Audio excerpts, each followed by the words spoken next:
en los años 70, a nivel mundial, hubo un giro en lo que significaba la salud.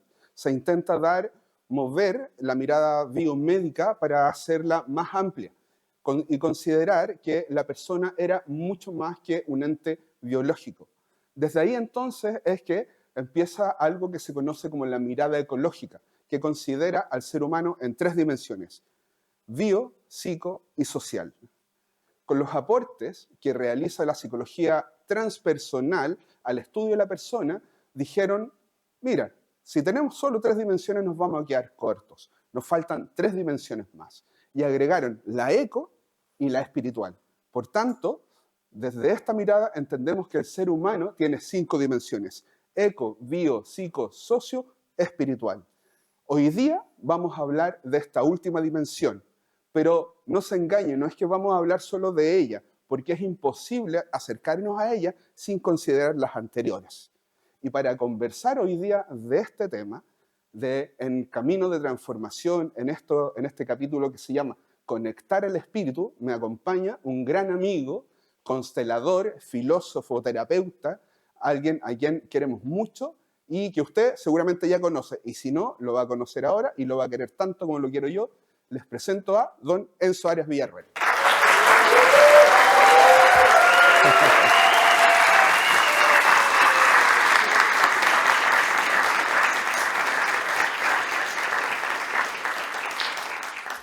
Ahora me corresponde a mí. Bueno, Perdona lo poco, ¿ah? Sí, en realidad le voy a añadir un par de cosas más. Bueno, aquí estamos con don Cristian Valdivieso Illanes, psicólogo, aventurero del infinito, diría yo, un explorador, un buscador ya insaciable, que evidentemente hay un camino recorrido, por eso nos atrevemos a esto, ¿ya? Y un hombre amante de la vida. Así que, por favor, pido un aplauso para él.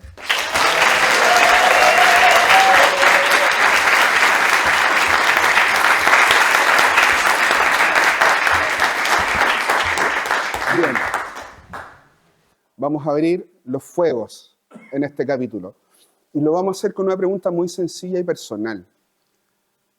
Si hablamos de espíritu, Enzo, si hablamos de espiritualidad, ¿qué es lo que se te viene a la memoria en imágenes, en contenidos relacionados con los inicios de esta inquietud en tu propia vida? Bueno, yo siento que la mayoría de nosotros, probablemente los que están aquí, han tenido momentos de zozobra existencial, ¿cierto? De inquietudes, dudas, desaliento.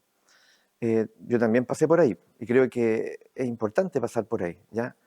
De alguna manera, yo recuerdo, lo voy a hacer bien anecdótico, ya hubo un momento en el que yo tenía, creo, unos 14 años, 15 años, y no sé por qué razón en la casa, que no era una familia de lectores, habían 2 libros. O sea, mira, eso ya dice que no eran familia de lectores. Pero estos libros, uno de ellos era El jugador de Dostoyevsky y La metamorfosis de Kafka. Estaban ahí. Y yo los tomo, los comienzo a leer, y generaron en mí, evidentemente, un estremecimiento profundo, que yo siento que inició o encendió una llama. Bueno, de hecho terminé después estudiando filosofía, ¿cierto? Entonces surgieron preguntas en mí. Yo creo que yo me sentí como el escarabajo de La metamorfosis, ¿ya? Y me sentí como el jugador de Dostoyevsky. O sea, me reflejó. Y me empecé a hacer preguntas existenciales, que creo que por las cuales todos hemos pasado, o sería bueno pasar por ahí. Y fue ahí cuando me daba cuenta de que lo que yo sabía o conocía no era suficiente. Y que esas respuestas, cuando yo se lo hacía a los adultos que estaban a mi alrededor, me miraban con extrañeza, ¿ya? Y cuando se lo hacía a mis amigos de mi edad, también. Entonces parecía que esto no era habitual. Y ahí fue cuando empecé a adentrarme mucho más en la literatura. Leí apasionadamente, no sé si lo ha leído usted, Lobsang Rampa. ¿Ya? Lobsang Rampa. Me leí todos esos libros, ahí empecé a pedir de cumpleaños estos libros. Y fue ahí cuando yo empecé a darme cuenta de que, de alguna manera, y esto se coronó estudiando filosofía, en esa búsqueda, lo espiritual para mí en ese momento era como una expansión, así de elemental, o no sé si eso es elemental, pero yo sentía que yo necesitaba una respuesta y cada vez que yo sentía que en algún nivel, ya algo me daba una seña, un dato, yo experimentaba una expansión una alegría profunda. Incluso me ayudó mucho, mucho en ese tiempo escuchar obsesivamente The Wall de Pink Floyd. Yo oscurecía mi pieza, me encerraba y en ese tiempo, perdónenme, eran cassette, ¿ya? Entonces el cassette, y, y menos mal que algo de tecnología existía y el cassette automáticamente terminaba a un lado, y eso ya era sofisticado, ¿cierto? Y comenzaba a escucharse el otro. Entonces yo me tendía en la cama y comenzaba The Wall de Pink Floyd y yo comenzaba a llorar. Y un llanto que al principio fue amargo, pero después de escucharlo todo un año, fue un llanto acogedor. Yo siento que ese disco y ese estilo de música en particular, para mí, fue un exorcismo emocional. ¿Qué hizo Sí, ahí Enzo, disculpa? Que esa transición de que fuera llanto de la pena a lo otro, ¿te sí. acordáis de eso? Yo siento que en ese momento no te podía dar una explicación, sino que fue con los años que me he hecho esa pregunta. Yo siento que de alguna manera yo primero escuchaba sin saber inglés. Ya, ahí está el espíritu. ¿Por qué? Porque en el fondo, ¿cómo yo elijo a ese grupo y ese disco que tiene una larga discografía? Y existen muchos grupos similares. Entonces yo lo escuchaba sin saber inglés, pero me generaba un estremecimiento, lo que digo, ¿cierto? Una conmoción profunda. Y después de mucho tiempo, yo empiezo a, a traducir o a buscar la traducción de los temas.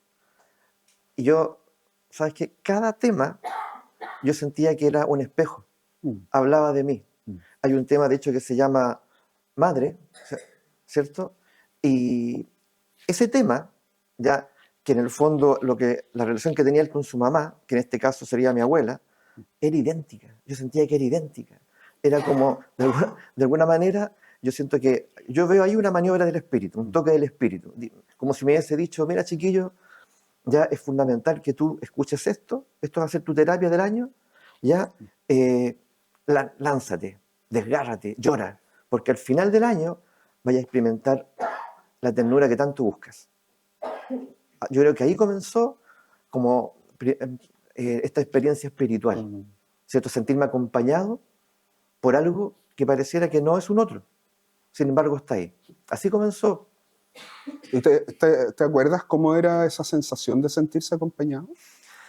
Era acogido. Yo decía, acogido ¿cómo? La cama cambió, po. Era la misma cama, pero yo empecé a sentir que la cama me abrigaba. Me Mm. empecé a sentir acunado, como que yo sentía que me hundía ya y la cama me abrigaba. Y luego de escucharlo dormía. Y yo hasta hoy, nunca he dormido más plácidamente. Mm. Ah, y después, bueno, después de un tiempo ya no escuché nunca más de golpe. Ya, ahora lo escucho estéticamente. Ahora lo Mm. escucho estéticamente, ¿cierto? Desde otra perspectiva. Pero ya no me ocurre lo que me ocurrió en ese año. Mm. Entonces yo creo, por ejemplo, que la música es una experiencia espiritual. Mm. ¿Ya?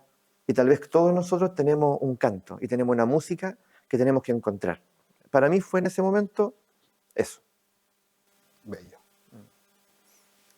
Pues bien, ya que estamos en esto, querido amigo, la misma pregunta yo se la devuelvo a usted.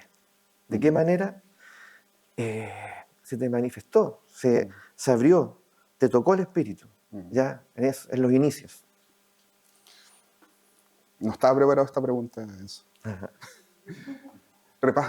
Hay un repaso y algunas distinciones, porque yo recuerdo algunas inquietudes espirituales desde muy pequeño. Yo diría desde los 3, 4 años, que están muy lejos de tener el constructo de la espiritualidad que tiene hoy día en mi cabeza y que a veces añoro, pero que también a veces soy capaz de conectar, porque siento que esa dimensión, esa sutileza era mucho más prístina. Pero también reconozco que al repasar esa historia o estos episodios, puedo distinguir que algunos tenían mucho que ver también como con mi sensación infantil de soledad a propósito de lo que me ocurría con los adultos que me rodeaban. Yo recuerdo algunas cosas, no sé, para mí, al igual que a ustedes probablemente, también me asustaron con La Llorona, con El Viejo el Saco. Entonces, para mí era como pequeño, no solamente me daba miedo que La Llorona me viniera a buscar, sino que también se me movía algo de pena por una mujer o un espectro que sufriera tan eternamente y que se quedara en alguna extraña dimensión o con alguna extraña forma viviendo lo que estaba viviendo. Pero también como que tengo mucha claridad de algunas escenas en donde, por ejemplo, yo tengo 4 o 5 años y veo por la ventana el rostro de quien yo pensaba en ese minuto era mi padre. Lo veo claramente y yo salgo a buscarlo y no está. Y en ese minuto yo estaba solo en casa y vuelvo a donde mi mamá y le digo, mamá, vino José, ¿dónde está? No, me dijo, no, si no está, no, es imposible que venga. Y yo lo vi. Entonces, cuando yo repaso esa escena, veo a un niño que quiere que ocurra algo y lo quiere tanto que lo hace realidad. Y ahí algo pasa con la mente. Primero con la mente de niño, que yo ahora entiendo que puede ocurrir también bajo otras miradas. Entonces, como que de ahí hay algunas cosas que me llaman la atención, que desde por qué la gente habla de duendes, de ángeles, ¿no es cierto?, de por qué se sienten cosas extrañas en los lugares, ¿no es cierto? Porque todo lo demás, el espíritu más tradicional, proviene más bien de la incorporación de la culpa, que viene a través de la socialización en la iglesia, ¿sí? Que el tatita Dios está mirando y que uno se tiene que comer toda la comida o que va a ser castigado. Entonces la espiritualidad para mí, en esa otra dimensión, que es más religión, ¿no es cierto?, venía con harta dureza. O sea, usted era un hereje de pequeño. ¿Cómo? Usted fue un hereje de pequeño. Un hereje de pequeño, absolutamente, Ya. sí. Sí, y me gusta verlo así ahora. Ya. Sí, como que me siento rebelde. Y de ahí hacia adelante, pues después yo participé en varias cosas buscando eso, teniendo sed siempre.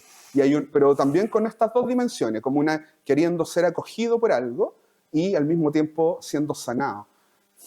Hay una escena, amigo, emo, en la que yo estoy a la 1 de la mañana, afuera de la iglesia Sagrados Corazones, llorando frente a la Virgencita, ¿no es cierto?, preguntándole por qué yo sentía lo que sentía. ¿Sí? Ahora me da risa y hay un poco de vergüenza contarlo, pero en ese minuto a mí el mundo se acababa, ¿sí? Pero tenía que ver siempre con la búsqueda. Había una inquietud ahí. Y de ahí hacia adelante, como que ha ido adentro de mí, ¿no es cierto?, combinándose, yendo de un lugar a otro, desde lugares como bien concretos, biológicos, otros lugares psicológicos, otros lugares espirituales y otros lugares, no me vaya a creer esto que te decir, así como casi interdimensionales. Sí. Que puede ser una locura, pero como está hablando de espiritualidad y nosotros estamos conversando y no nos pueden decir nada, te lo planteo de esa manera. Sí. ¿Cómo lo hay ahí? Sí, yo creo que ya era interdimensional el ver a tu papá, ¿cierto? Ya, porque yo, tal vez esto se va a responder más adelante, pero de alguna manera, al escucharte, claro, uno podría decir fue una fantasía, fue una visión, fue una ilusión. No, en un momento fue real. Fue una experiencia completa en sí misma, ¿cierto? Y por lo tanto esta percepción de lo real, que tal vez va a salir aquí también tocada, no es tan objetivo como nosotros creemos. ¿Qué es el espíritu, Enzo? Metámonos en las patas de los caballos. Oye, la pregunta, bien. A lo que vinimos. Sí, pues. ¿Qué es el espíritu, Enzo? Ahora, que quede claro, como se dijo al inicio, esto tiene que ver con nuestra experiencia, con la tuya, con la mía y con la experiencia de las personas que están aquí y los que van a escuchar, ¿cierto? Probablemente después o van a ver el video. Para mí, en lo personal, el espíritu es expansión, en todos los sentidos. Una sensación corporal de expansión, una percepción que se expande, un pensamiento que se expande, una mente que se expande, el corazón que se expande. Yo siento que el lugar de lo cerrado es lo abierto, ¿cierto? Entonces, yo siento que no hay experiencia espiritual si no hay apertura, ¿ya? Y esta apertura no es sencilla, porque de alguna manera eh, yo creo que nosotros de pequeños, lo que experimentamos para lo cual fuimos como... yo creo que lo experimentamos sin pensar en lo que pasó cuando niños, sino que lo experimentamos casi como una respuesta a las condiciones, fue aprender a reprimirnos, a cerrarnos, ¿cierto? Y, y bueno, y se naturalizó tanto en nosotros, o en mí, que este permanecer cerrados ya de alguna manera nos impide tener esa experiencia eh, de lo, de, yo diría como de lo trascendente, como de la inmensidad, porque el espíritu es lo inmenso, ¿cierto? Que rompe el capullo, que rompe todo tipo de restricción. Entonces, de alguna manera, para mí no hay experiencia espiritual si no hay transformación. ¿Ya? Yo no puedo seguir siendo el mismo, ¿ya? Y pensar que ahora soy más espiritual. ¿Ya? Y a veces esa ruptura del capullo es radical, po, ¿ya? Eh, yo siempre he sentido que la experiencia espiritual no puede ser cosmética. Cosmética. Es como yo quiero mantener mi mundo, quiero respectivamente mantener mi identidad y al mismo tiempo quiero ser espiritual. A veces eso exige que se derrumbe todo, ¿ya? Y uno entra en un proceso de duda, de incertidumbre profunda. Y ahí surge la pregunta que tú tuviste de niño. Bueno, y finalmente, ¿quién soy? ¿Y hacia dónde voy? ¿Cuál es el propósito? ¿Ya? Entonces, para mí, respondiendo la pregunta, Dale. para mí el espíritu es lo inmenso, ¿cierto? Es la inmensidad, es lo infinito, que uno suele experimentarlo a partir de la expansión de sí mismo, ¿ya? Como una forma de ser receptivo a eso. Yo no puedo ser receptivo a esa inmensidad si en mí, ¿cierto?, no hay apertura, ¿ya? Así que es un desafío, es un desafío. Eso y cómo tú has visto o cómo tú mismo has permitido que ocurra esa apertura en ti, o cómo tú ves, perdón, que va ocurriendo. Sí. Porque en la expansión puede ser tremendamente amenazante, ¿no es cierto?, dentro de esto que puede percibirse o que nos condiciona a percibirlo como tan pequeño, Sí. tan imperfecto y tan poco merecedor. Sí. ¿Cómo entramos en esa inmensidad? Sí. ¿Cómo entra el concepto de inmensidad siendo que nos estamos percibiendo de esta manera? Yo lo que me ha tocado experimentar, por lo menos viene por dos lados. Una es que yo, yo lo que experimento es que el espíritu quiere que tú te abras, ¿ya? Y el espíritu no es algo que esté pasivamente ahí, sino que él va a comenzar a tocar la puerta, ¿ya? Y en cada uno de forma diferente puede ser.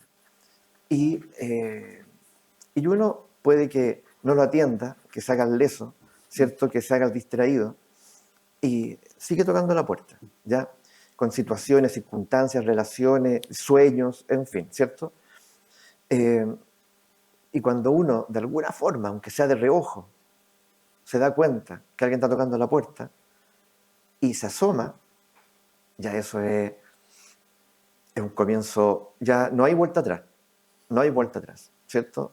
Ese otro elemento importante, que esa conexión con el espíritu no tiene vuelta atrás. Una vez que tú te asomaste, ya comienza un desafío. El asunto, yo decía que eran dos cosas. Por una parte, está precisamente que en uno, yo siento que en nosotros los seres humanos naturalmente existe un anhelo, un anhelo. De pronto la vida que llevo o la identidad que tengo me empieza a apretar, a oprimir. Las relaciones que tengo, ¿me entiendes? El trabajo que tengo me empieza a oprimir, no me da satisfacción. Siempre está ese momento. Y ahí teníamos que ser todos bien honestos, ¿cierto? Aunque tratamos, lo maquillamos, cambiamos las cosas de lugar, no sé, pero igual. Luego viene un instante, siento, en el cual, de alguna forma,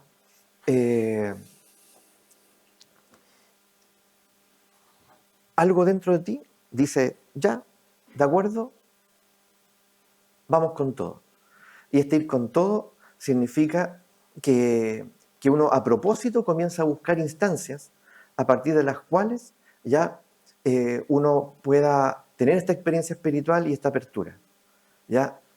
Y eso exige coraje, porque cuando en mi caso personal, cuando yo tomé esa decisión, cuando ya me asomé ya, y abrí la puerta y lo tomé de la mano al espíritu, no fue así, vamos, mijito. No, fue un jalón así, ¡guau!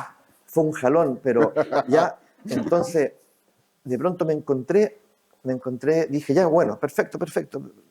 Y empecé a propósito a buscar la experiencia. Yo la encontré en nahualismo tradicional, la busqué en lo que yo me dedico, en las constelaciones, en lo que ahora yo, cierto, comparto. Pero evidentemente había mucho miedo, había mucho susto. Ya no fue fácil.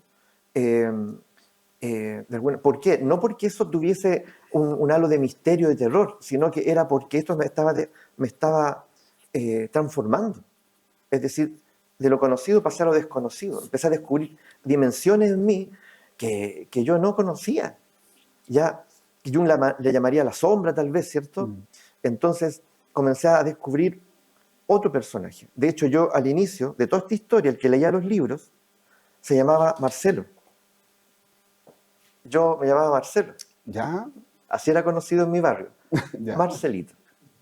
Marcelito empezó a leer los libros inocentemente, sin saber a dónde iba. En el correr de los años, a los 20 años, comencé a hacer Enzo.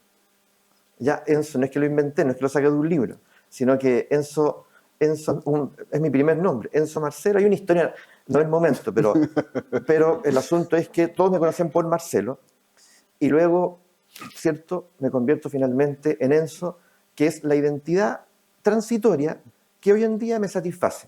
Tal vez más adelante me ponga otro nombre. ¿Ya?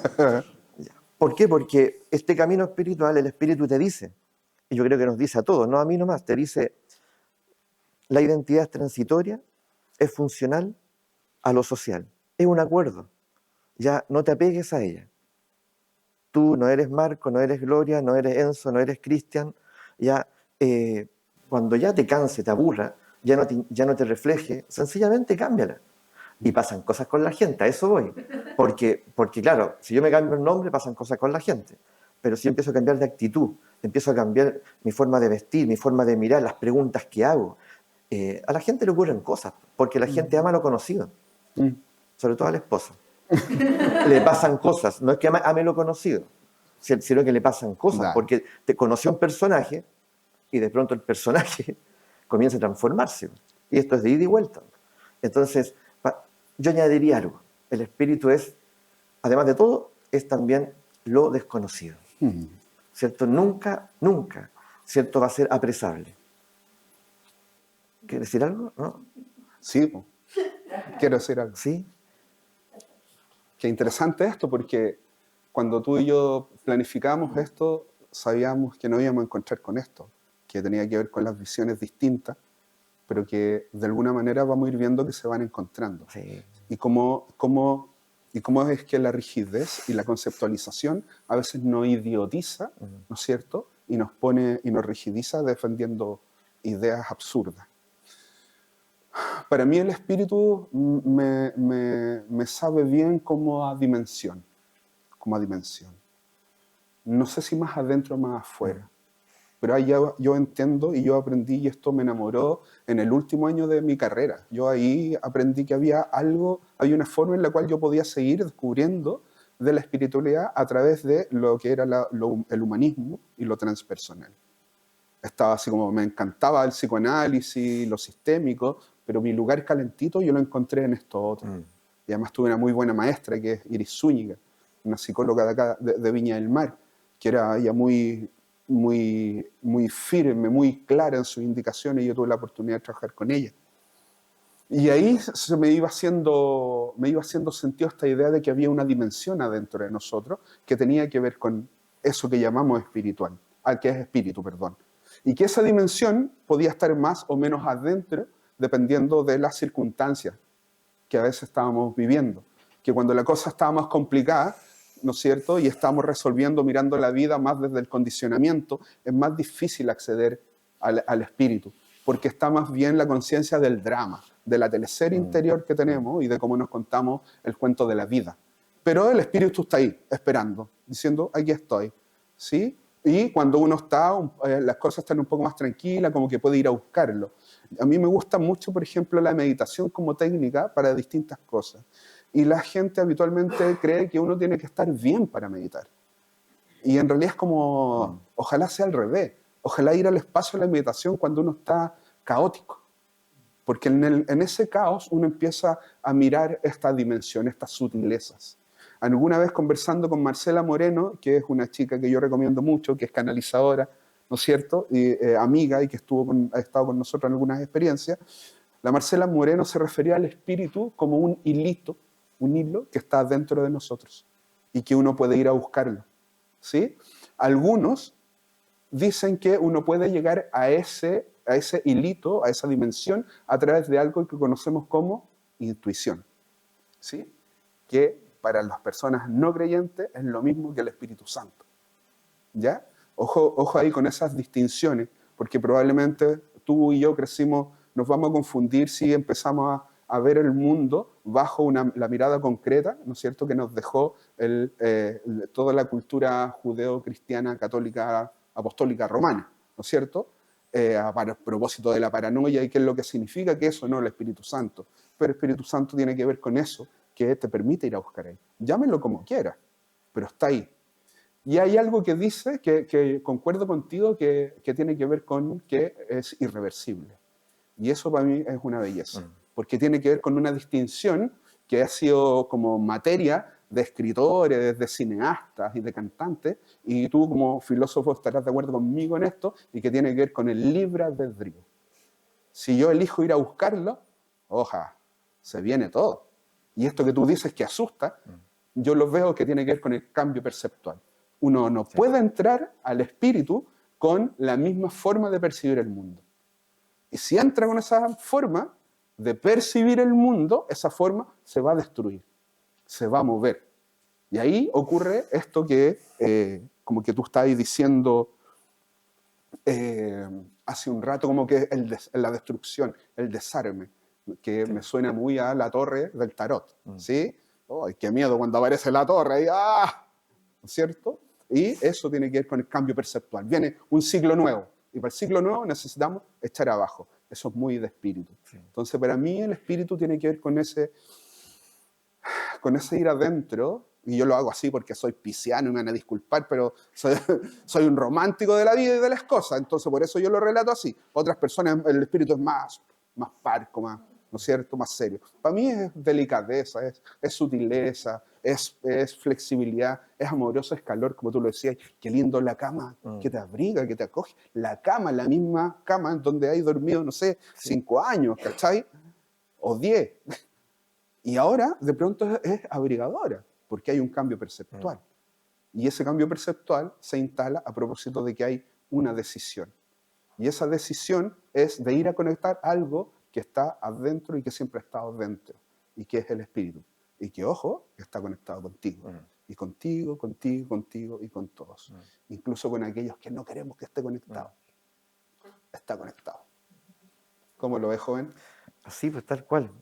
La palabra decisión, ¿cierto?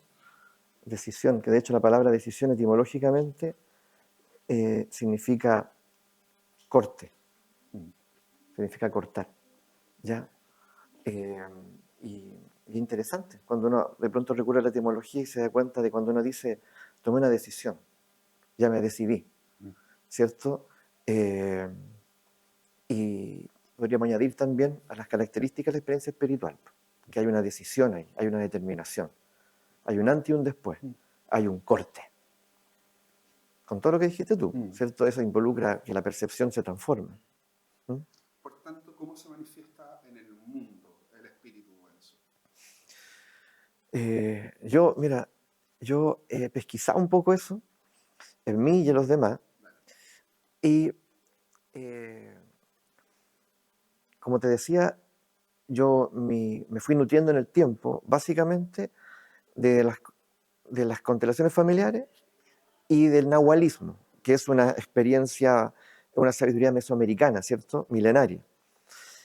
Entonces, ahí yo he estado los últimos 25 años, investigando, estudiando, experimentando, dedicándome, sabiendo que todavía es la punta del iceberg, ¿cierto? Entonces, ahí fui observando que el espíritu, vuelvo a reiterar lo que dije hace un momento, golpea la puerta, ¿ya? Si quieres, la puerta de tu corazón, ¿ya? ¿Ya? Y eh, una vez que tú atiendes el llamado, ¿ya? Una vez que tú atiendes el llamado, el espíritu, oye, va a ser tu mejor aliado. Pero ¿cómo hablo con él? ¿Hablo así, tal cual estamos hablando nosotros ahora? No. Aquí comienza lo que podríamos distinguir como el lenguaje del espíritu. Ya, el lenguaje del espíritu. Y el espíritu es bien juguetón, bien lúdico, y no sé si se comunicará, yo creo que no se comunica con todos por igual, es decir, de la misma manera, ¿cierto? El espíritu no es aburrido, añadámoslo también ahí, no es aburrido, es increíblemente creativo, ¿ya? Entonces puede que encuentre un lenguaje distinto, pero siempre ese lenguaje está vinculado a la imagen. Se sirve de las circunstancias, ¿ya? De los símbolos. Tal vez por eso Jung estudió tanto los símbolos, ¿cierto? Eh, y eh, de las sincronías, de las llamadas sincronías, ¿cierto? Que a veces uno llama la casualidad. ¿Mm? Entonces, hay un lenguaje del espíritu. Y yo siento que, por lo menos como a mí me ha tocado experimentarlo con las sincronías, ¿ya? Me ha tocado experimentarlo con los simbolismos, el simbolismo. Yo creo que a partir de ese momento yo me convertí en un individuo muy simbólico. Como que el símbolo lo estoy buscando en todo momento, o me encuentro con lo simbólico, ¿ya? Y, y por eso la constelación me resulta a mí tan familiar también, porque para mí es una experiencia simbólica, ¿cierto? En los movimientos, la actitud de los rostros, es como que la constelación te regala un símbolo, y el símbolo es lo poderoso, ¿se entiende? Como si te dijese, si quieres permanecer conectado a mí, el espíritu te dice, ya, a través del símbolo, a través del símbolo, ¿ya? A través del símbolo yo te voy a atender, ¿ya? 1, 2, 3 símbolos y yo lo contesto, ¿ya? Entonces, pero quiero contar algo aquí, que suene más anecdótico respecto a la sincronía, porque si no puede quedar muy abstracto, ¿ya? Eh, mi- yo creo que hubo un instante en que cuando dije sí, quiero ir por ahí, se abrió un camino, yo quiero ir por ese camino, y que experimenté de todo y sigo experimentando de todo, empezaron a ocurrir muchas cosas y siguen ocurriendo. eh, una de ellas, es la siguiente. En una oportunidad, voy a contar solo una, en una oportunidad, eh, cuando yo empecé a dedicarme a ser más independiente en el trabajo, yo no había cautelado el tema de que diciembre es un mes que es muy distinto a los demás, porque la gente por lo general hasta el 15 de diciembre ya, ya no participa en nada más. Todo tiene que ver con la fiesta, ¿ya? Y el goce, y los compromisos familiares. Entonces yo venía, para mí diciembre era como septiembre, era como octubre, no, julio, ya, y de pronto me encuentro con que la gente desapareció. Entonces ya no toman talleres, ya no van a sesiones, no, nada.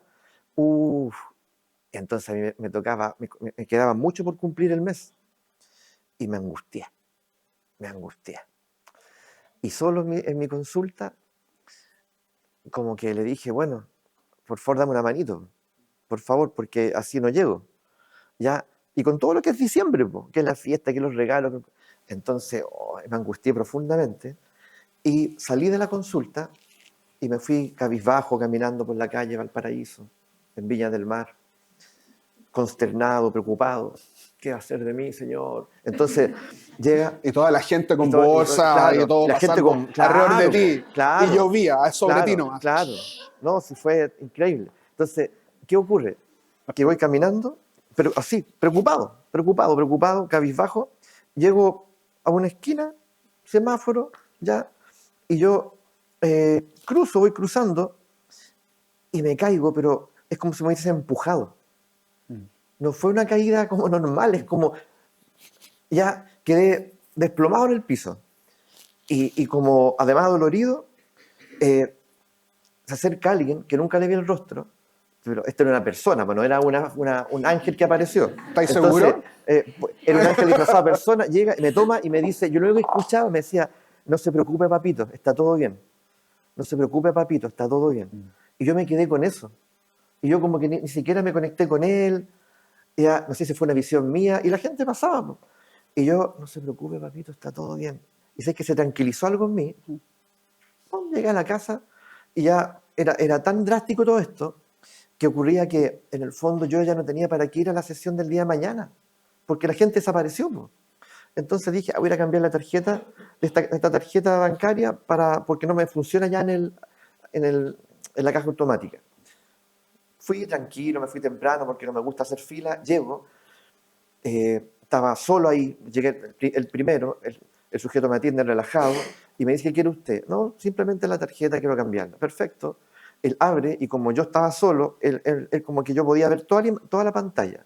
Y le dije, ¿y esas cuentas que están ahí son suyas? Suya con su esposa debe ser. Sí, le digo, yo no me acuerdo. Oye, tantas cuentas que mi personal, que el ahorro. Entonces le dije, oye, ¿podemos ver si tiene algo?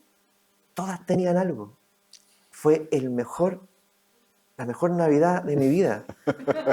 Salí forrado del banco, porque habían 100 lucas aquí, 150 acá. Finalmente, oye, me puse a llorar afuera en una banca, así como esa experiencia trascendente, expansiva, espiritual, y esa ha sido una de tantas. Sí. Entonces, si a mí me preguntan, oye, ¿el espíritu existe? Por supuesto que existe. Y te habla, te habla. Y bueno, y se sienta contigo, te da la oportunidad, te facilita las cosas, también te zamarrea, también. Eso quería contar porque a lo mejor al contarlo, ustedes también recuerdan sus propias experiencias. Yo creo que ahí tú y quienes nos acompañan hoy día coincidirán en que no tiene ningún sentido creer en el espíritu, sino eso no tiene una traducción en lo concreto. Y lo que acabas de decir tiene que ver con esa traducción. Sí. Y a mí me encantan esas historias que suenan como a locura o a coincidencia, Sí. pero que de uno las va viendo es como una escaladilla de cosas que van ocurriendo, que te van llevando, ¿no es cierto?, hacia un lugar que uno en un minuto pensó, que añoró, o que incluso deseó, ya sea hace 5 años atrás o en la mañana. Pero algo pasa en esa conexión con algo, en conexión con esa sutileza, ¿no es cierto?, que hace que esto ocurra en la realidad. Algo pasa ahí, ¿cierto? Porque estamos hablando de cómo se manifiesta el espíritu. Y tiene que ver con esas conexiones. Sí. Tiene que ver con cómo esta idea que nos deja Jung, que tú hablabas, ¿no es cierto?, de la sincronicidad, tiene una forma de ocurrir que es concreta. Y en una concretud tan simple, además. Y que no requiere ni méritos. Y que no requiere ni ningún otro artilugio. ¿Sí? Yo tenía un profe en psicología transpersonal que hablamos de cómo a las personas le encantan los juegos artificiales de la espiritualidad. Ya le pasó al mismo Cristo, así como, oh, el loco está caminando, el loco transforma el agua en vino, oh, qué maravilla, ¿no es cierto? Y acá también, ¿sí? Mira, este terapeuta hace esto, papá, tiene una técnica y no sé qué, pero en realidad es como todo bastante más simple y que tiene que ver con una conexión. Para mí somos viajeros, somos espíritus viajando. Y somos espíritus que son trocitos de lo que la Biblia en algún minuto llama el verbo. Antes de que sea llamado Dios o Yahvé o como quiera, o Jehová, o como quiera llamarlo, fue llamado verbo, ¿no es cierto? Porque tiene que ver con la acción, con que hay algo que está ocurriendo y que es originario. Y que desde eso ocurre una explosión en donde nosotros salimos disparados hacia esta vida. Y que vamos descubriendo cómo regresar a casa a propósito de estas conexiones y cómo eso nos va sorprendiendo y nos va volviendo, y vamos creyendo en ella como niños, ¿no es cierto? Como eso que les decía hace un rato, de esa historia por lo menos que a mí me pasaba y seguramente a las personas que están acá también les pasó, de esas cosas tan sutiles y tan bellas que ocurrían en la infancia. Y que después uno como que se arruine un poco a propósito del condicionamiento y algo pasa y dependiendo de la teoría que usted crea ocurre a los 4 años, para otro a los 7, para otro al momento de nacer, ¿no es cierto? Ese quiebre con la espiritualidad, ¿no es cierto? Con el espíritu. pero algo va pasando durante la vida cuando aparece esta decisión que el espíritu va encontrando la forma de contactarte, ya sea a través de un otro y a veces a través de sueños, del mundo simbólico que tú decías. Por Pregunta, favor, dale. ¿tú recuerdas alguna instancia donde a través de una persona, por ejemplo, el espíritu te habló? ¿O te Oh, tocó? ¿Cierto? ¿Se entiende? sí. Recuerdo, no sé, hoy en la mañana, a través de un mensaje de la mujer que amo o a través de una mirada de uno de mis hijos, ¿cachai? De hecho, se me revuelve ahora la guata, me conmueve, porque doy gracias porque he logrado distinguir esa comunicación, ¿sí? En donde, oye, ojo, acá está acá, o incluso el resonar algo que antes me daba rabia, ahora no me da rabia, y el espíritu me dice, mira, loco, bueno, dame esos 5, Sí. ¿cachai? Como Sí. algo va pasando, y que tiene que ver con ese ajuste perceptual, ¿sí? Sí. Ajuste perceptual. Porque tiene que instalarlo también ahí, que a veces el espíritu se disfraza, ¿cierto? De madre, de padre, de amigo, de amiga, ¿cierto? O de un personaje casual, ¿cierto? Que uno va encontrando en el camino. Y a través de él o ella te da un mensaje o te habla. ¿Ya? Y eso está ocurriendo siempre. Entonces, de esa perspectiva, es hermoso porque resulta que, por lo tanto, el espíritu se sirve de todo lo que está a nuestro alrededor. De ahí yo creo que esto nos sirve para pasar a lo otro que hemos estado conversando un poco, pero que podemos profundizar. ¿Cómo conectamos al espíritu? ¿Te parece si respondo yo primero y después Por vas favor. tú? ¿Sí? Sí. Porque para mí, como en esta búsqueda, ¿no es cierto?, de sutilezas, que hayan incluido como los viajes tradicionales a través de las religiones, después aparecen otras aperturas en mi vida.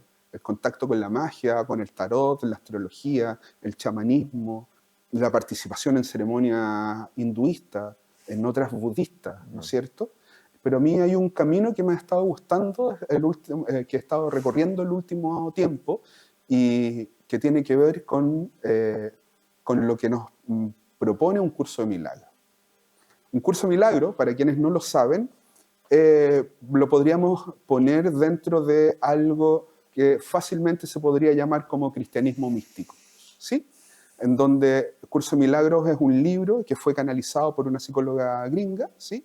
Una mujer que se definió, no tenía como definirse como alguien creyente, más bien ella se definía como atea y canalizó este libro durante 3 meses, es decir, lo soñó. Claramente esta persona dijo, me estoy volviendo loca, ¿qué me está pasando acá? Y dijo, ¿a quién le cuento lo que me está pasando?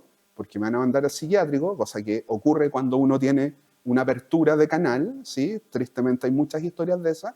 Pues esta chica dijo, voy a hablarlo con este colega mío, que me cae súper mal, ¿no es cierto? Y me va a decir si estoy loca. Y juntos empezaron a conversar y él le dijo, mira, cuando cada mañana nos vamos a juntar, me vas a contar tus sueños y los vamos a ir anotando, los vamos a escribir. Y de ahí surge algo que hoy día conocemos como un curso de milagro. Y un curso de milagro tiene varias ideas que acabamos de hablar ahora. Como por ejemplo, un curso de milagro dice, tú puedes decidir cuándo iniciar el camino a casa. Lo puedes decidir. No hay vuelta atrás. Y cuando lo decide, usted confíe. Va a estar abierto todo. No se preocupe. Es que soy tan indigno. No se preocupe. Es que no tengo plata. No se preocupe.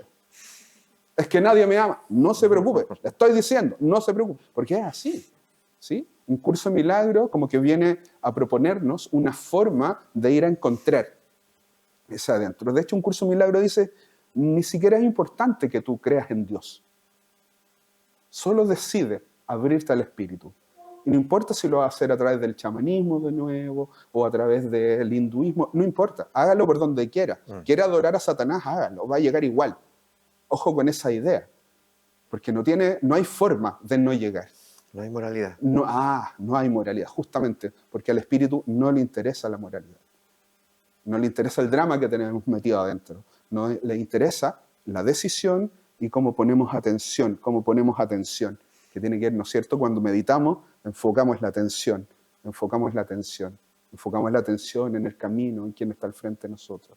A mí me encanta la propuesta de un curso de milagro y la comparto, ¿sí? Y lo demás son distintas prácticas porque tiene que ver con esa apertura. No, yo no sé si hay algo más amplio, ¿sí? Alcanza todo, alcanza todo. Lo que único que usted tiene que decidir es contactar. Vuelva y entrégase, porque en realidad no necesita nada. Hay algo que nos ha hecho muy mal como sociedad que tiene que ver con la teleserie que armamos de todas las cosas, incluyendo la teleserie que hemos hecho, por ejemplo, de la vida de Cristo. ¿Sí? Para Curso Milagros dice, no es importante ni la muerte ni la resurrección de Cristo, lo importante es el mensaje. Es que Él dijo, somos hermanos, tú y yo somos hermanos. Y las ideas que tienes en la cabeza son los mercaderes en el templo. Las ideas de que no podemos, que se cruzan con una cosa con la otra, son los mercaderes con el templo. ¿Y qué hizo Jesús con los mercaderes en el templo? Los pateó a todos. Y como que uno, en ese ejercicio que va adentro y aparecen las creencias limitantes, como que viene el espíritu y dice, ya, vamos desocupando el templo.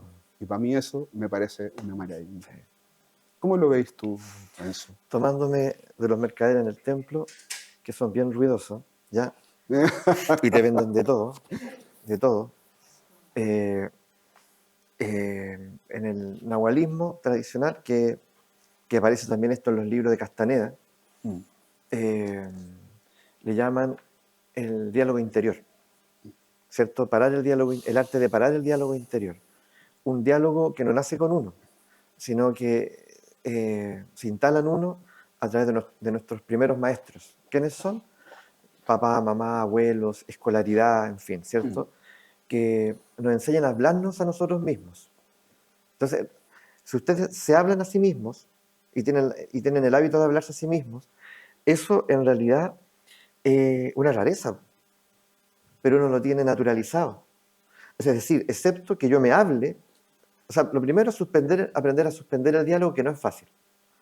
Pero suspenderlo ¿para qué?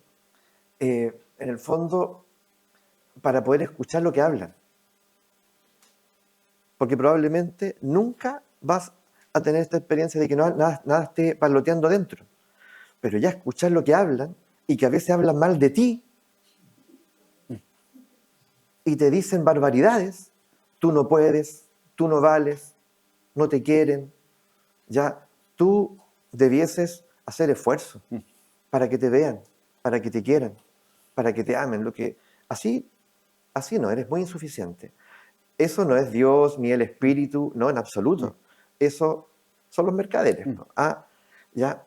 Y son despiadados. Entonces, cuando yo logro suspender ese diálogo a través de innumerables prácticas y técnicas que existen, ¿ya? Que las tradiciones han puesto a disposición, todas las tradiciones de las que nombraste y muchas más, ya uno logra escuchar lo que se dice. Y muchas veces lo que le ocurre a uno es que ahí están los mercaderes. Ahí están. Entonces, al escucharlo, claro, uno empieza a darse cuenta que uno no tiene ni una soberanía. De pronto descubre que no tiene una soberanía. Y decir, oye, pero a ver, ¿qué está pasando acá? ¿Ya? Y empieza a descubrir que gran parte de lo que uno ha hecho en la vida responde a voluntades ajenas. Que tal vez yo lo que he hecho es la voluntad de mi mamá, la voluntad de mi papá, la voluntad del maestro de escuela, después la voluntad de mi pareja. Y aquí quiero incorporar este elemento. Porque tú ya incorporaste uno que probablemente lo vamos a tocar, que es la atención.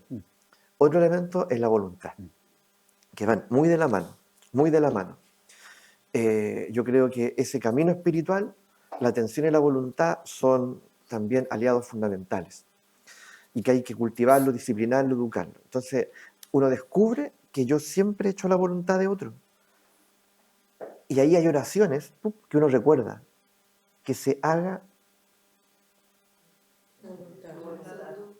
pero esto se transforma en que se haga mi voluntad. Mi voluntad. En algún momento se tiene que hacer mi voluntad. En algún momento. Y eso es parte del camino, porque lo cierto es que yo creo que todos tenemos experiencia en finalmente estar sujetos a la voluntad ajena, ¿cierto? Y alimentar voluntades ajenas. Pero que alguien diga aquí que de alguna forma tiene el gozo de decir, no, sí, yo he experimentado, ¿cierto? Que se hace mi voluntad y que no tiene que ver con los demás, Sí. ¿se entiende? ¿Cierto? No es dar vuelta a la tortilla y decir ahora me toca a mí, no. Tiene que ver con que se hace mi voluntad porque comienzan a ser protagonistas mis sueños, mis anhelos, mis deseos, mis propósitos. Por primera vez en la vida, ¿cierto? Comienzo a tomarme en serio. Hay una parte de Curso de Milagros que de hecho dice, tu voluntad es la voluntad de Dios. Eso es. Entonces Así lo aparece una voz adentro que dice, pero ¿y cómo? ¿Y la mía? ¿Cómo eso va a coincidir? Eso es. Porque somos lo mismo finalmente, parece. ¿Cierto? Algo pasa ahí con eso. Y para que eso ocurra, retomemos estas dos palabritas que son muy interesantes, la atención. Algo a lo mejor teórico, pero que me parece muy interesante. Cuando uno aprende de procesos cognitivos, aprende que hay procesos cognitivos primarios y hay otros secundarios o superiores. Los primarios son tres: sensación, atención y percepción. Y los superiores son el pensamiento complejo, la creatividad y todo lo que ocurre allá. Fíjate que las grandes tradiciones siempre nos van a invitar a volver a lo primario. Siempre. Y de hecho, si ustedes miran un poquito cómo es su propia experiencia en estas lides, se darán cuenta que muchas de las experiencias más importantes que tienen, la tienen a nivel de sensaciones. ¿Sí? Es como cuando uno entra a una casa y siente que algo está raro. Yo conozco a esta gente así. Se te revolvió la guata. Se te revolvió la piel de gallina. Sensación, Sí. apenas entraste, no he hablado con nadie. Sí. Sensación, ¿cierto? Pero ahí hay un montón de información. Segundo, atención, que tiene que ver con tú decías. Mover la atención es el primer paso para accionar la voluntad. Voluntad, tercer chakra. ¿Y qué es la voluntad? Es acceder, es moverse a propósito. Porque la voluntad no está tiene muy mal prestigio en nuestra cultura. Que la gente, uno no quiere hacer algo y la gente que te dice, tenés malo la voluntad. Y uno que necesita aceptación del otro. Los mercaderes. Los mercaderes, pues. Claro. Es verdad. ¿Sí? Sino que más bien la voluntad tiene que ver con la movilización. Es que no tengo ganas. Ya. Pero cuando tenga ganas, vaya. Es que nunca tengo ganas. Voluntad, se moviliza la voluntad. Porque algo pasa ahí. ¿Sí? Algo pasa con la voluntad que lleva a la disciplina. Que también tenemos muy mala instrucción respecto a la disciplina. ¿Sí? Y que la voluntad es algo que va a estar en conflicto constantemente con las emociones. Y ahí va a haber una tensión constante. Porque a veces la voluntad, el acceder a movilizarnos o no, a veces creemos que tiene que ver con cómo nos sentimos. ¿Sí? Y ahí hay una trampa que también tiene que ver con los mercaderes, que también tiene que ver con el condicionamiento. ¿Sí? La voluntad, no sé, emociones, como ir liberando, limpiando. ¿Y todo esto para qué? Para ir a llegar al espíritu y para ver cómo es que se manifiesta. Atención y voluntad. Eso es algo también que en el camino yo aprendí a apreciar y a trabajar también, ¿cierto? Por ejemplo, en el nahualismo dicen, la atención es el arte de domar la conciencia de ser a lo largo de la vida.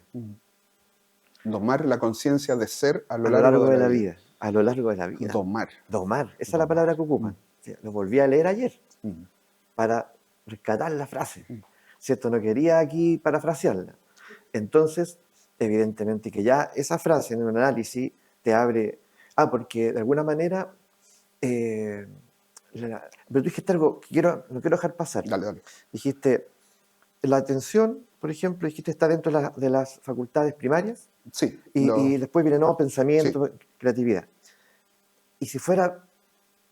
Es increíble porque siendo primario no está en la escolaridad. No está incluida en la escolaridad. como formativo. No está en la atención, no está la voluntad, no está la sensación, no están las emociones, somos testigos de eso. Entonces algo raro nos pasa. O sea, o algo raro le pasa a la educación en general, ¿cierto? Entonces, no quería dejar pasar, ¿cierto? Quería ahí para que quedara para la reflexión. Brevemente, ya dejé esa frase que proviene del nahualismo respecto a la atención. Y fíjate que Jung, respecto a la voluntad, dice lo siguiente. Dice que el ser humano es un ser, una criatura en proceso.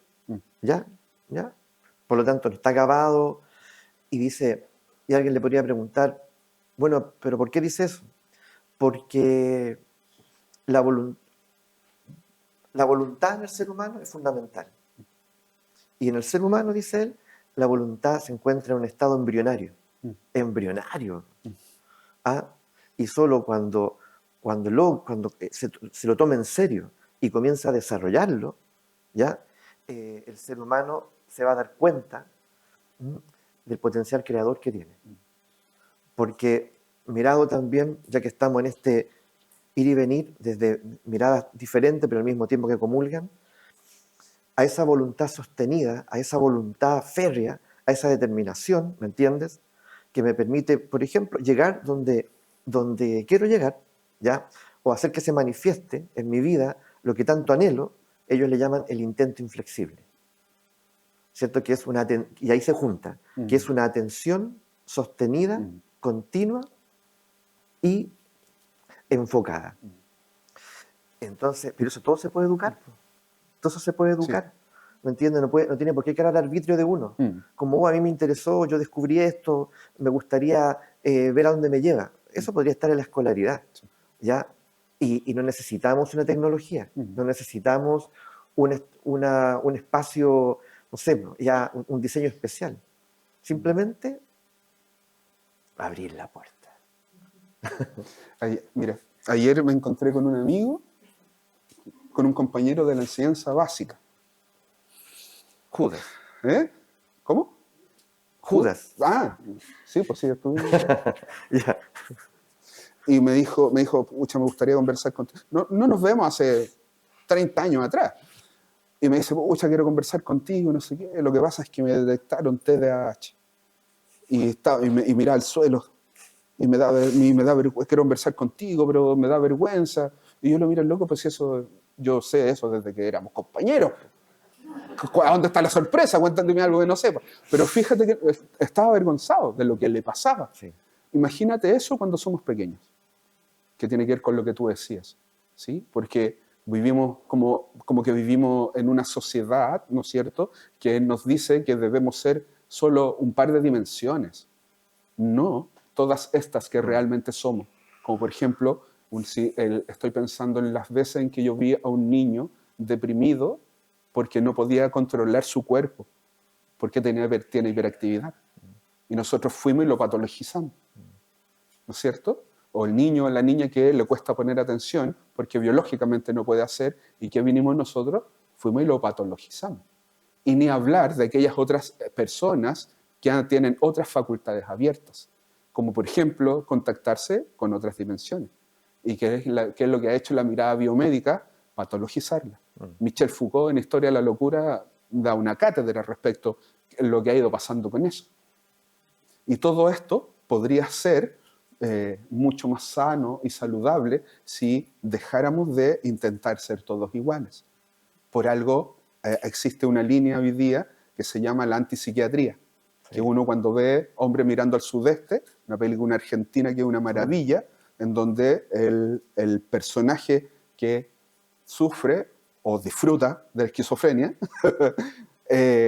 tiene esta prestancia, esa seguridad. Yo no soy el enfermo. Yo no soy el enfermo. Ustedes me están poniendo en el lugar de enfermo. Pero es que tú estás diciendo que venís de otro planeta. ¿Sí?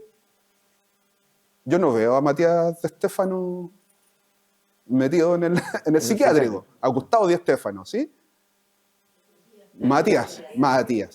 Que el segundo nombre es Gustavo. No, mentira, no lo sé. ¿Sí? A Matías de Stéfano lo veo en un psiquiatra y con un discurso lúcido, claro. Y yo en mi experiencia clínica he visto otros tantos. He visto a padres aterrados porque sus niños son capaces de hablar con gente y presencias que no están.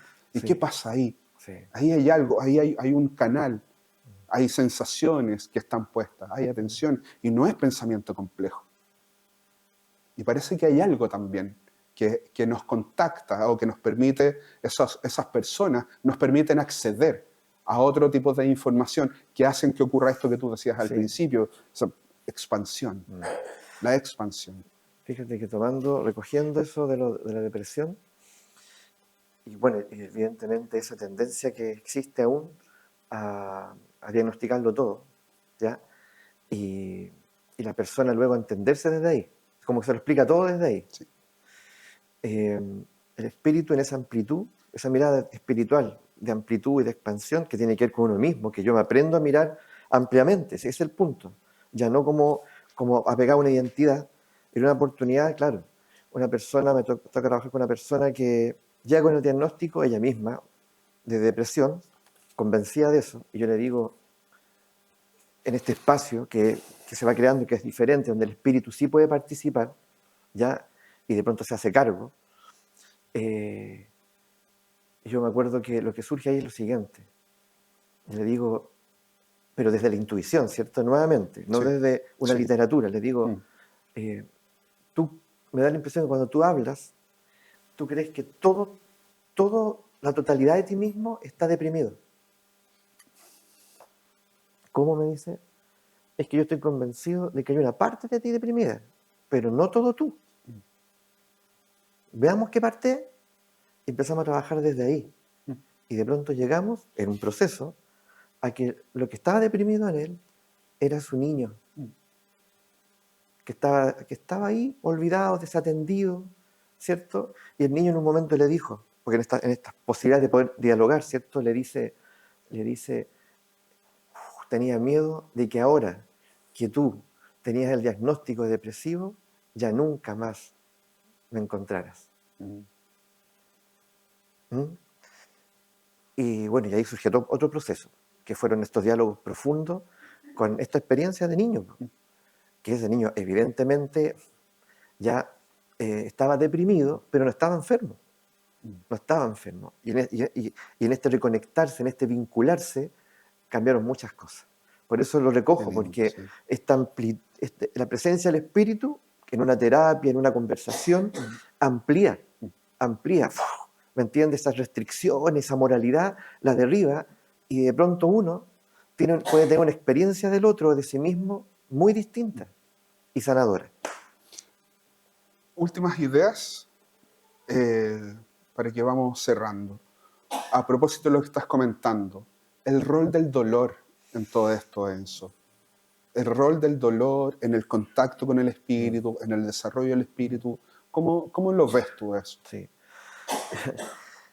Yo, Cristian, siento que el dolor está de pasadita en uno, naturalmente, pero uno se lo agencia, lo guarda. El dolor se está yendo y uno, venga para acá, venga para acá, y se lo guarda. Después otro dolorcito por aquí. Entonces, uno le da risa, ¿cierto? Se reconocen. Entonces, y luego a eso uno le llama carga. Sí. Una chaqueta llena de dolores. Entonces, el asunto ¿cuál es? Es que uno le genera una memoria al dolor. ¿Cierto? Por ahí, por ejemplo, se dice que los sentimientos son la memoria que uno le genera a las emociones. ¿Cierto? Aquí yo creo que un poco es así. El dolor como experiencia originaria, transformadora, uno le genera una memoria y lo transforma en sufrimiento. ¿Ya? Entonces, ¿qué es distinto? Entonces, ¿qué ocurre? Que de alguna forma yo siento que el dolor quiere volver a las estrellas, porque el dolor le pertenece a la inmensidad. Y pasó por ti para revolucionarte, para darte un aprendizaje. Pero como nosotros no somos educados así, pensamos que estar sano y el bienestar es cero dolor.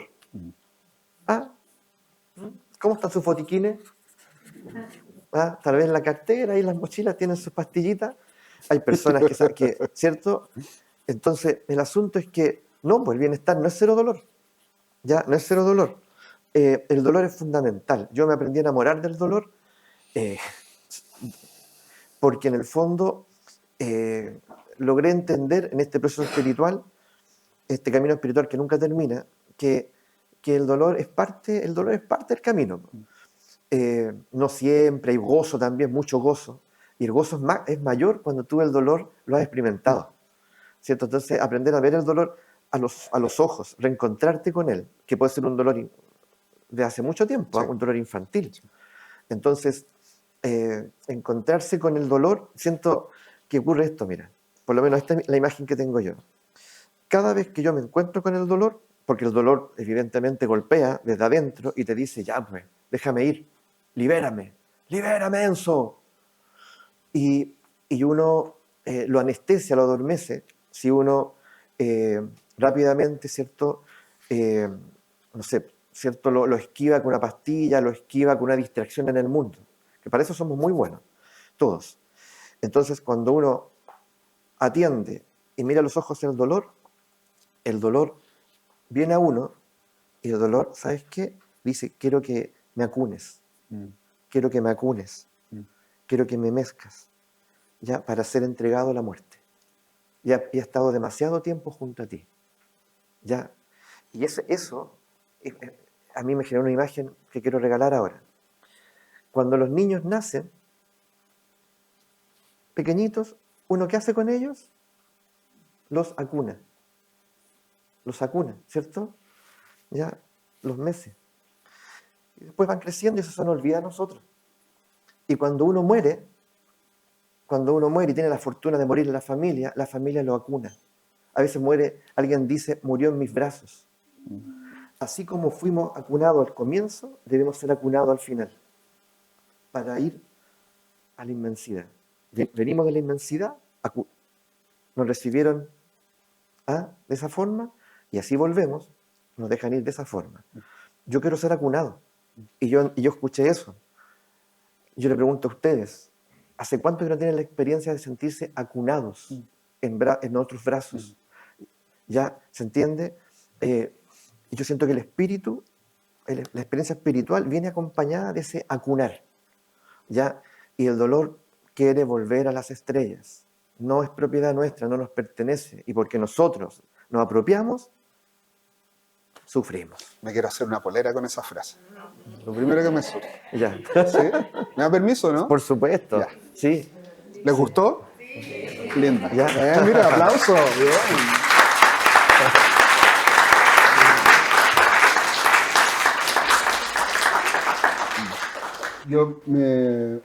En una de las actividades que hiciste, mencionaste esto de la cunar y yo recuerdo que me lo quedé y lo practiqué en algunas instancias, como la necesidad de ser mecido en algún instante, en donde no hay cuestionamiento. ¿Pero por qué te sentís mal? No te sentáis mal. ¡Cállate! ¿Cierto? Qué rico. Sí. No, de pronto que no necesitamos el consejo, ni una palabra, solo la incondicionalidad de un abrazo, que es una idea del humanista que Roger dijo, si usted quiere ser un buen terapeuta, debe incorporar esto, debe aceptar al otro de manera incondicional, si no, no haga terapia. Y cuánto más importante en el amor, en el contacto con el otro. ¿Sí? Qué bonito, me gusta mucho. A mí me gusta mirar el dolor como lo mira el budismo. ¿Sí? El budismo dice que el dolor va y viene, porque las cosas son impermanentes. Entonces, Buda no escribió nunca, pero sus discípulos lo que escribieron incluían las 4 nobles verdades. ¿Sí? La primera de ellas es que la vida es sufrimiento. Es decir, usted viene a sufrir. La vida es sufrimiento. ¿Sí? La segunda noble verdad, la causa del sufrimiento es el apego. ¿Sí? ¿El apego a qué? A aquello que creemos que somos. Esta semana, por distintos motivos, me tocó repasar algunas historias que están relacionadas con esto. Visualiza esta escena. Una madre depresiva que cuando una madre está depresiva no está para los hijos, un niño, una niña pequeña, anhelando a la madre, ¿no es cierto? Y mostrándose hacia ella, y su madre no la ve. Y lo que le pasa a esa niña no es solamente que la madre no la ve, sino que empieza a mirar dentro de sí y ve que no es suficiente para hacer alegría de esa madre o de ese padre. Que uno lo ve y es como para que se te parte el corazón. Y la persona, y seguramente eso nos ha pasado, a más de alguien acá, crecemos con eso, ¿no es cierto? Y en algún minuto crecemos sufriendo con eso. Y eso lo hacemos constitutivo de nuestra personalidad. Eso tiene que ver con que estamos, por ejemplo, apegados. Estamos apegados a la idea de que no somos suficientes porque en algún minuto quien debía enseñarnos que lo éramos no lo hizo por distintos motivos. La tercera noble verdad: para dejar el sufrimiento hay que desapegarse. Y la cuarta noble verdad: que para desapegarnos existe el camino óctuple, que son 8 cosas que hay que hacer, que yo nunca me acuerdo de todas, por supuesto, pero me acuerdo de algunas que son importantes y que hemos repasado acá. Una de ellas es la atención correcta. ¿Dónde pongo mi atención? ¿Dónde es correcto poner mi atención? ¿Sí? Yo siempre digo que uno adentro tiene una señora cagüinera y un viejo borracho, que te están hablando todo el rato y diciendo, está así. ¿Sí? Hoy en la mañana me pasó. Yo iba corriendo con mi perrita, que me acompaña en mis trotes, y mi perrita no hace nada, es súper amorosa, ni siquiera se acerca a la gente. Yo corro con ella desde hace 7 años, nunca he peleado con nadie. Y voy corriendo, y de repente viene un chico con su perro y me hace adelante de mis ojos así. Me dice, amarra el perro. Y uno que es porteño. Entonces, como yo me desentendí, sentí algo que me pasó, ¿sí? No te lo voy a negar. Pero quise mover mi atención. Me hubiese sido tan fácil perderme ahí. Y moví mi atención. Pero adentro tenía el viejo borracho que me decía, ¿cachaste cómo te chispearon los dedos en tu cara? Y seguiste, cobarde. Y así, ¿no? El viejo borracho me hablaba acá. Está el viejo borracho, el moralista, el amargado. Claro, sí. Ya. Entonces, la atención correcta. Pero la atención correcta no va sola sin otra característica del camino óctuple, que es, por ejemplo, el esfuerzo correcto. Y que el esfuerzo correcto se mueve con la voluntad. Y dice correcto. Y así también, dale. Que podría decirte también, ¿dónde pongo mi energía, finalmente? Justamente. ¿Sí? La concentración correcta. Otro del camino óctuple. Otra característica del camino óctuple. Sí. La voluntad correcta, la acción correcta. Todo puesto ahí. Que lo correcto no necesariamente tiene que ver con la moral, ni tiene que ver con lo que se siente rico. A veces hacer lo correcto duele mucho. ¿Sí? Y eso es importante mirar. Entonces, para mí, cuando vemos el dolor, como a mí se me atraviesa el Buda, lo siento, este camino y estas posibilidades. Es como, a mí, yo creo en el mindfulness, pero creo que el mindfulness se queda corto, porque solo habla de la atención, ¿sí? Donde mueve la atención correcta. Hay otras cosas que son necesarias, como por ejemplo esto, el que hemos hablado en este rato, la voluntad para ir a contactar.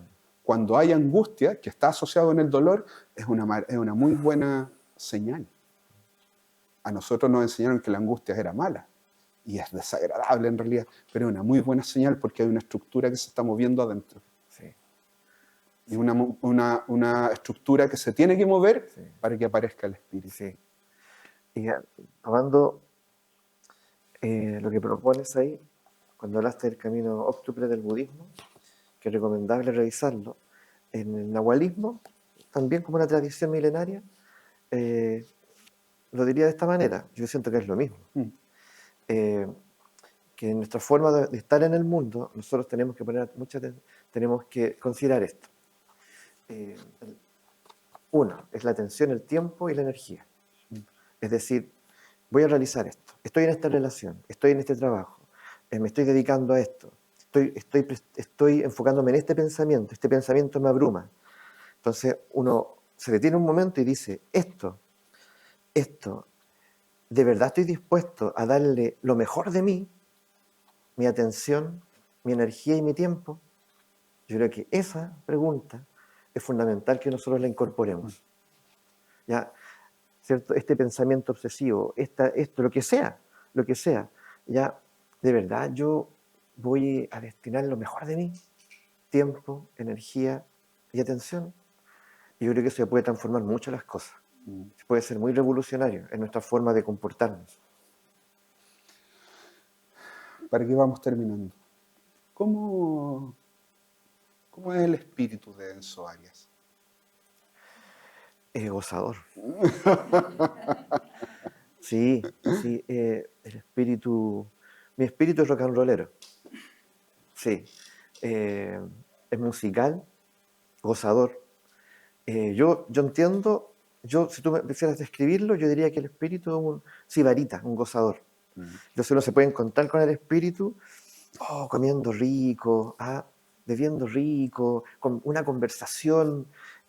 Yo creo que, de hecho, el espíritu dice, oye, si nos vamos a juntar con gente, oye, por favor, cuida que la conversación sea de calidad. De lo contrario, yo no me voy a presentar.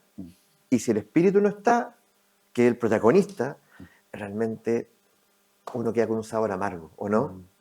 Entonces, el espíritu, yo siento que mi espíritu, si me miro desde ahí, es gozador. Amo mucho la experiencia de la vida. Amo mucho la experiencia de la vida. Siento que es un regalo estar aquí. Y quiero permanecer bastante tiempo más, ¿ya? Entonces, me llama mucho la atención cuando alguien se refiere a la vida de maneras tan despreciativas. Puedo entender muchas cosas, pero también me doy cuenta, tomando todo esto, que algo pasó con esta persona, que su atención quedó fijada ahí. ¿Me entiendes? Su atención quedó atrapada ahí, en esa descripción. ¿Me entiendes? Y en eso que ocurrió. Y por eso yo retomo lo que dijiste, porque eso de desplazar la atención, liberarla y ponerla al otro lado, puede cambiarlo todo. Entonces, en algún momento, yo la atención dije, yo la quiero poner aquí. Aquí. ¿Hay más? Por supuesto que hay más. Ya, pero tal vez para una experiencia humana ya no me da, ¿se entiende? Entonces, es rock and rollero, por lo tanto es musical, es sibarita. Me gusta este espacio, me gusta conversar en profundidad, me gusta aprender. El espíritu es puro aprendizaje, pura creatividad, puro asombro. Ya, yo desde que ingresé en este camino de una manera más deliberada, sabiendo que es el infinito, el asombro se instaló en mí. Y eso yo lo voy a agradecer toda la vida. Tengo que mencionar algo que me recordaste, que me lo dijo alguien que está acá en una conversación. Me dijo, el espíritu es panqueta. ¿De punk? Sí. Sí, totalmente, sí. Estamos claros, sí, ¿cierto? Porque sí. al espíritu no le interesan las estructuras. Claro, ¿sí? las viene a derribar. Sí. ¿Cierto? Las viene a derribar. Sí. Mi espíritu también es juguetón. Le gusta el juego, le gusta la risa. Sí. Le gusta el cuerpo, el moverse. Le gusta la reflexión, el romanticismo. Y es agradecido. Y está muy agradecido de haber compartido el día de hoy, querido Enzo Arias. Muchas gracias, estimado. Damas y señores. Muchas gracias.